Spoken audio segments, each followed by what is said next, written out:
Welcome to the deep dive. Today we're zeroing in on a really crucial topic, especially if the MSRA is limiting, superficial thrombophlebitis. Absolutely. It might sound a bit complex, but honestly, getting a solid handle on this, it's going to pay off definitely in the exam, but also when you're, looking after patients. It really is. This condition pops up quite a lot, actually, and being able to spot it quickly, accurately, and importantly, tell it apart from things that look similar, that's a fundamental skill. Couldn't agree more. So for this session, we're digging into some excellent MSRA revision notes shared by a listener. Thank you for that. Yes, very helpful. Our mission really is to boil all that down into something clear, concise, and, well, easy to remember.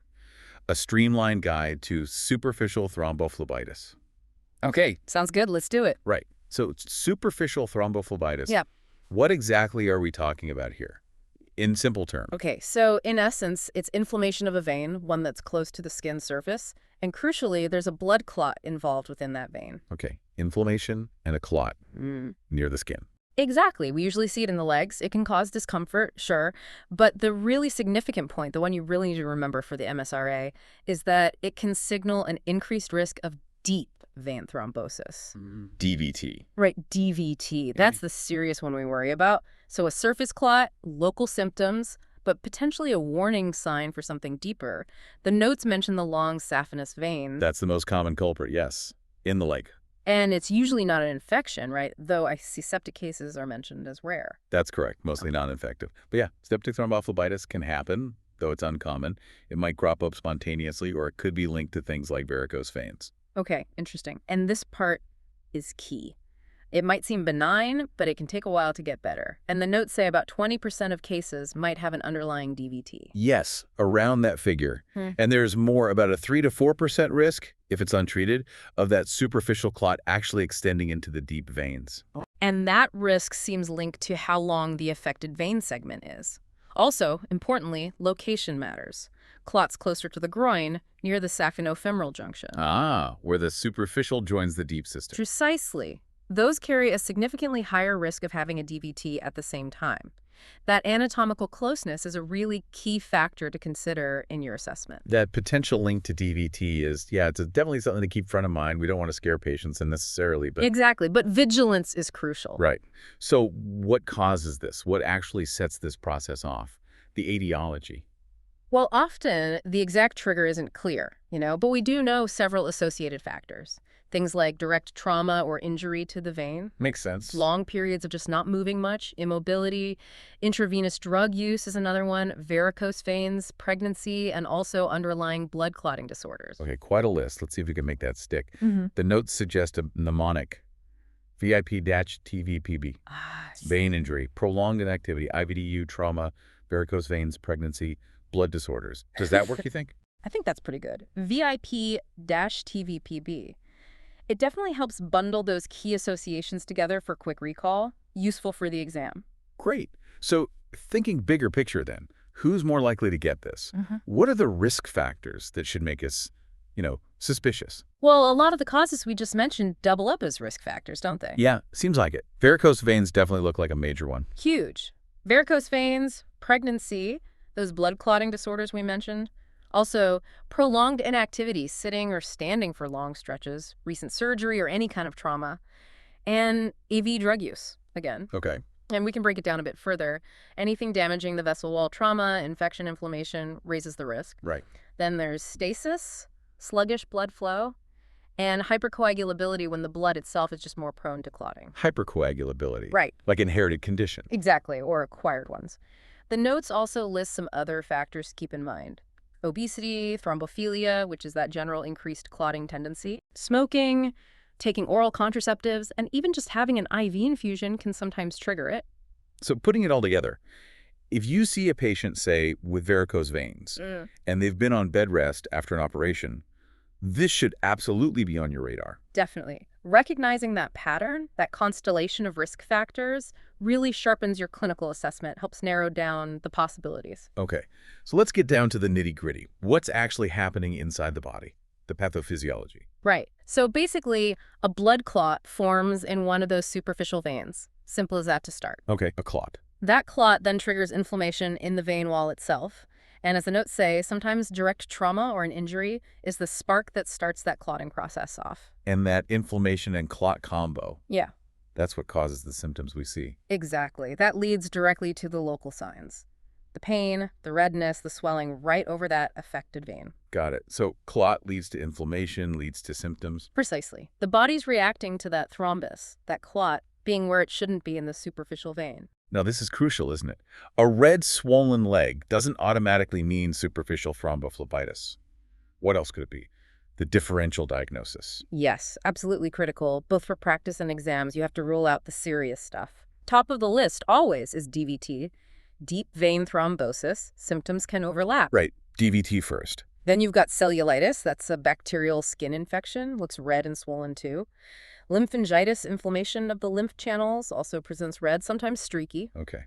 Cellulitis, lymphangitis. Consider a Baker's cyst, especially behind the knee. A hematoma, just a collection of blood, maybe after a knock. And migratory thrombophlebitis. Ah, the one that can be linked to cancer. That's the one. Important not to miss, though less common. And finally, vasculitis-related phlebitis, where the vessel inflammation itself causes the clot. Wow, okay.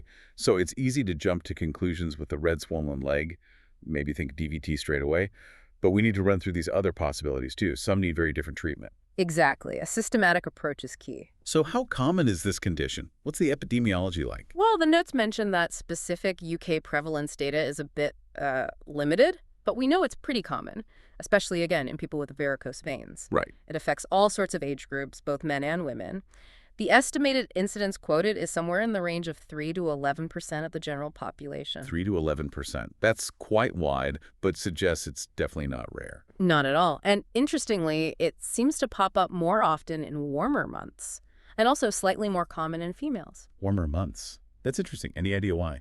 Well, one theory, and it seems plausible, is that heat causes vasodilation. The blood vessels widen. Okay. And that might potentially lead to slightly more sluggish blood flow, especially in veins that are already compromised, like varicose veins, increasing the clot risk. Ah, that makes sense. Heat, vasodilation, stasis, potential clot. Okay, so clinical features. What does the patient actually complain of? What do we look for? Okay, so the classic signs are all localized along that affected vein. Pain and tenderness hurts when you press on it. Right, tenderness. Redness and swelling in that area. The skin over it might feel warm, maybe a bit discolored. And often the vein itself feels hard or thickened when you palpate it. Hardened vein, like a cord. Exactly. Sometimes you can feel a distinct, palpable cord-like structure. That's quite characteristic. And the notes mention different types of presentations, like depending on where it is or the cause. Yes, absolutely. Lower limbs are most common, definitely. But it can happen elsewhere, the penis or breast, which is called Mondor's disease. Mondor's disease, okay. Then there's traumatic thrombophlebitis. After an injury, you get that tender cord and bruising. Post-cannula is another one. After an IV line comes out. Yeah, you might get a little lump or tenderness where the cannula was. Then there's iatrogenic chemical phlebitis caused by treatments like sclerotherapy for varicose veins. Okay. And in people who already have varicose veins, it might present as a hard knot with redness, maybe even a bit of bleeding sometimes. And the more worrying ones, septic. Yes, septic phlebitis, often linked to IV lines left in too long, or IV drug use. Yeah. And then there's suppurative thrombophlebitis. That sounds nasty. It is. That's severe. Involves pus formation in the vein. Big risk of septicemia, systemic infection. Okay. The notes also mention thrombosed hemorrhoids or perianal hematomas as a type occurring elsewhere. But like we said, the classic presentation, greater saphenous vein, often with varicose veins already there. Okay, great overview of how it can look. So we suspect it. How do we actually confirm the diagnosis? What investigations do we need? Well, the first steps always are your clinical examination and getting a really good medical history. Often you'll have a pretty strong suspicion just based on that. Clinical picture first. Definitely. But the key investigation to confirm it, and importantly to see how far the clot extends, is a duplex ultrasound. Duplex ultrasound. Right. That visualizes the veins. Exactly. It shows the superficial veins, confirms if there's a clot, and maps its extent. Very useful. What about blood tests? Are they routine? Not generally, no. Not for a standard case of superficial thrombophlebitis. However, if you suspect an underlying clotting disorder based on the history... Like recurrent clots or family history? Precisely. Then specific blood tests looking at clotting factors might be warranted. But for most straightforward cases, Clinical assessment and duplex ultrasound are usually enough. Okay. Anything we should avoid? The notes mentioned venography. Yeah, venography is an older test using contrast dye and x-rays. It's generally not needed here, and actually it could potentially make things worse, so best avoided if possible. Good to know. And a really crucial point, if infection is suspected, like from an IV line. Absolutely critical. If you suspect a septic cannula is the cause, that cannula needs to come out immediately. And send the tip for culture. You need to know what bug you're dealing with. Right. Remove and culture. Got it. Okay. Diagnosis made. How do we manage it? What's the UK approach? So the main goals are simple. Relieve the symptoms and prevent complications, especially extension to DVT. Makes sense. We usually start with conservative measures. Warm compresses on the area can feel soothing. Elevating the leg helps with swelling. Simple pain relief is important. Paracetamol, maybe oral NSAIDs like ibuprofen. Okay. Warm compress, elevation, pain relief. Compression stockings can also help. They support the veins and can ease discomfort. And encouraging gentle movement, walking around is tolerated, is good too. What about topical NSAIDs?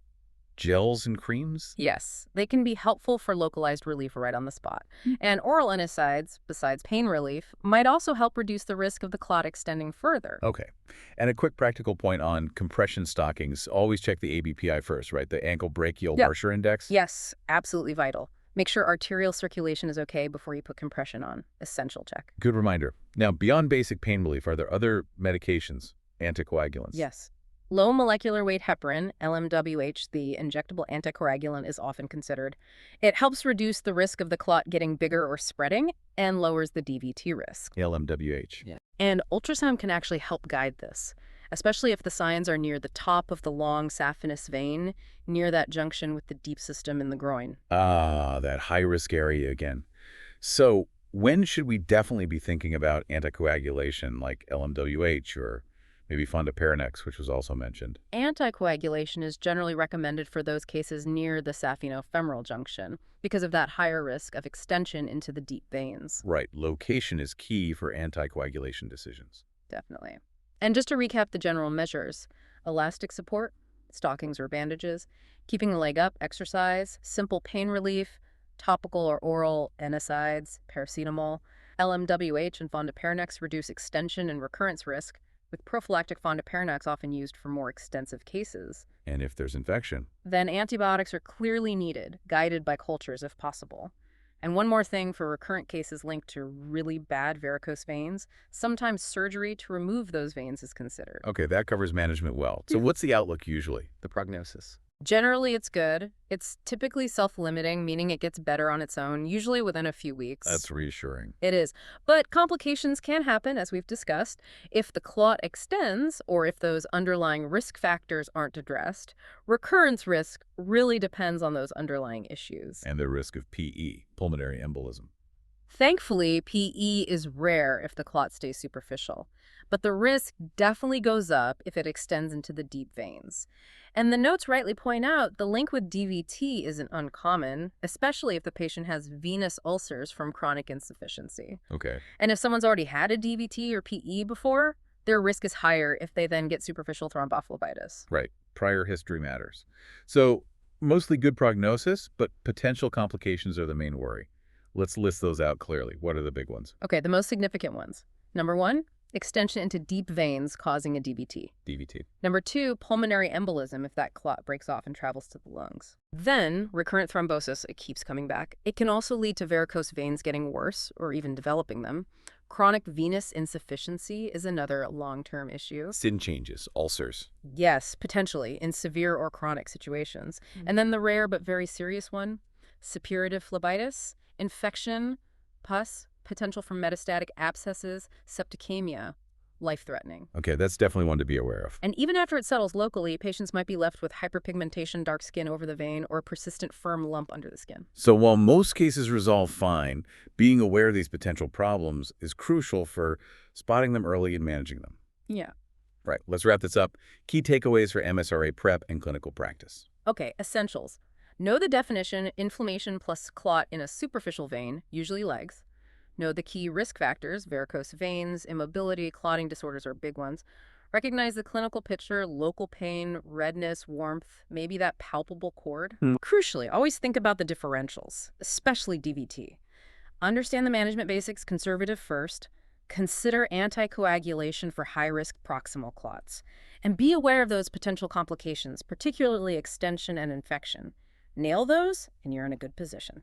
Excellent summary. So for you listening, think about how understanding those risk factors and signs helps you identify and manage this, and maybe even anticipate problems in your patients down the line. And if you want more top-notch MSRA revision resources, definitely check out pastmsra.com. Great resource. And we also want to give a shout out to freemsra.com, another fantastic and totally free site for your exam prep. Definitely worth a look. Thanks so much for joining us for this deep dive.